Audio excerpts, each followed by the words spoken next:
Hi all. ஈஸியாக வீட்டில் இருக்கிற இட்லி மாவை வச்சு எப்படி குழிப்பணியாரம் செய்கிறதுன்னு பார்க்கலாம். Welcome to home makers view. First ஒரு சின்ன கடாயில் தாளிச்சிக்கலாம். கடுகு,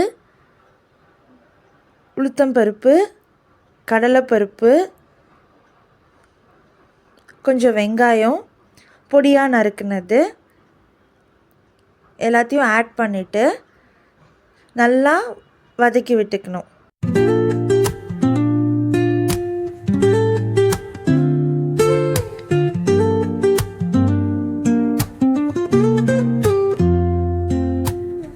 Woke up late, missed the morning glaze, but the sunlight hits in so many ways. Grab my shades and hit the streets. No. ஒரு கிண்ணத்தில் இட்லி மாவு எடுத்துக்கிட்டு அந்த இட்லி மாவில் நம்ம தாளித்ததை போட்டுருங்க. போட்டு நல்லா மிக்ஸ் பண்ணி விடுங்க. நல்லா பீட் பண்ணுற மாதிரி.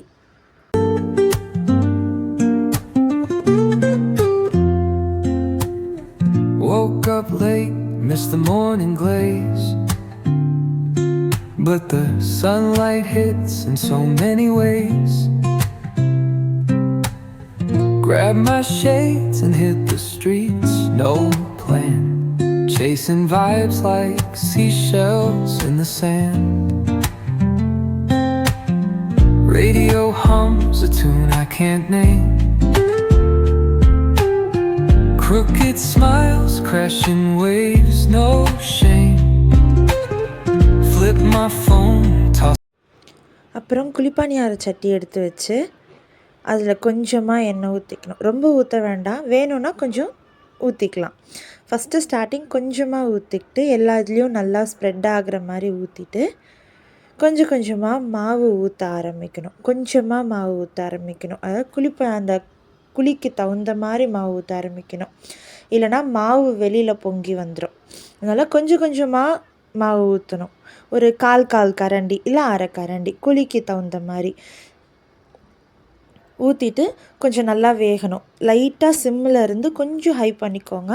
ரொம்ப சிம்மும் இருக்கக்கூடாது, ரொம்ப ஹையும் இருக்கக்கூடாது. ரொம்ப சிம்மில் இருந்தால் வேகாது, ரொம்ப ஹையில் இருந்தால் கருகிடும், உள்ளே வேகாமல் போயிடும். அதனால் ரொம்ப ஹைலையும் இல்லாமல் ரொம்ப சிம்லேயும் இல்லாமல் மீடியம் ஃப்ளேமில் வச்சு கொஞ்சம் மேலே அந்த பபுள்ஸ் வர வரைக்கும் அதை வேக விடணும்.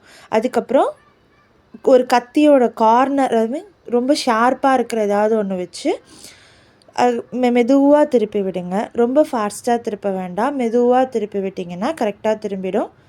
அதுக்கப்புறம் ரெண்டாவது சைடு வேக விடுங்க. வேக விட்டுட்டு வெந்ததுக்கப்புறம் வெந்துருச்சான்ட்டு ஒரு நிமிஷம் அதை குத்தி பார்க்கணும்.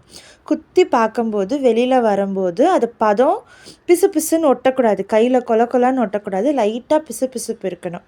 அதுதான் அந்த குழிப்பணியாரத்தோட பதம்.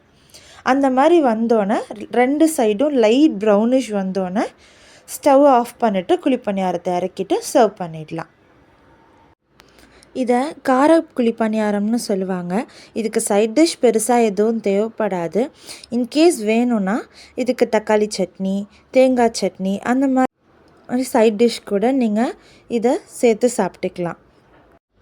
இதை மார்னிங் பிரேக்ஃபாஸ்ட்டாகவோ இல்லை ஈவினிங் ஸ்நாக்காகவோ, இப்போ பசங்க ஸ்கூல்லேருந்து ரிட்டர்ன் வராங்க அப்படின்னா அவங்களுக்கு இந்த மாதிரி ஹெல்த்தி ஸ்நாக்ஸ் செஞ்சு கொடுக்கலாம். லோ கேலரிஸ், ஆனால் வயிறும் ஃபில்லிங்காக இருக்கும். இந்த மாதிரி ஈஸி அண்ட் ஹெல்த்தியான ரெசிபீஸ் பார்க்க என்னோடய சேனலை சப்ஸ்கிரைப் பண்ணிவிட்டு பெல் பட்டனை கிளிக் பண்ணிக்கோங்க. Thank you. Have a nice day.